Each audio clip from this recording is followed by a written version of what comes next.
তো অল্প যাবার লাগছে বাইরে ঘুরবার জন্য আর একটা বস্তু কিনবার জন্য। তো কিসের জন্য যাই কি করি না করি দেখে থাকেন আজকে সম্পূর্ণ ভিডিও, আশা করি সবারই ভালো লাগবে। সো আসসালামু আলাইকুম গাইস, সবাইকে আমার চ্যানেল নাসরিন অল ইন ওয়ানত ওয়েলকাম জানাই। তো এই যে আমরা অলরেডি মার্কেট এসে পাইছি। তো এটা কুকুরাছড়ার কোন জায়গা সবাই হয়তো চিনাই পাইছেন। তো প্রথমে যে কামের জন্য আইছি ওই দোকানতে প্রথমে যাই নেই। তো ঈশানের কদিন ধরে আবদার ওর সাইকেল লাগে, অলরেডি ছোট সাইকেল দুইটা আছে আর একটু বড় সাইজের লাগে বলে। তো সাইকেলের দোকানত আসলাম, আইসা ওর জন্য সাইকেল দেখবা লাগছি। তো এই জায়গায় 2-3টে দোকান অলরেডি দেখা হলো, সাইকেল মানে ওর মাপের হয় না বা কালার চোস হয় না। তো এখন যাই হোক খাওয়া লওয়া করে নেই। সো এই জায়গায় ক্রিসপি চিকেন পকোড়া, মোমো, তো এগুলো অর্ডার করছিলাম। সো খাওয়া দাওয়াই মেন, জীবনটা খাওয়া না হলে চলবো না।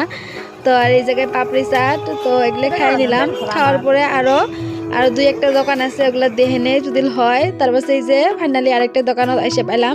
তো এই জায়গায় ঈশানের পাপার একটা সাইকেলের কালার আর কি পছন্দ হয়েছে। সো ফাইনালি এই জায়গা থেকে নেওয়া হবো। এই জায়গায় ঈশানের পাপা বিল্ডিং করে আছে।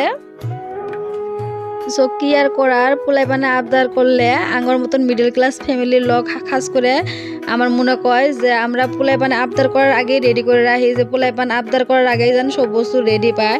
অ্যাকচুয়ালি এটা আমার হিসেবে একদম রং, কারণ পোলাইপানে অভাব অনাটনটা একবার বুঝবে দেওয়া লাগে।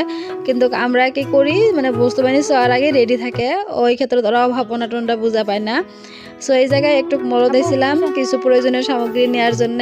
সো এখন আমরা যাবো বাড়িতে। এই যে সাইকেল পায়ে ও সাইকেলের লগেই একদম গাড়ির লাস্টে বসে, তো সাইকেলের লগে বসে আসবো। সো আজকের ভিডিওটা আবার কিরকম লাগলো নিশ্চয়ই কমেন্টে জানাবেন, ভালো লাগলে শেয়ার করে দিবেন। সো দেখা করছি নেক্সট ভিডিও। বাই বাই, আল্লাহ হাফিজ, সবাই ভালো থাকিয়েন আর আঙ্গুর জন্য দোয়া করেন। বাই বাই, আল্লাহ হাফিজ।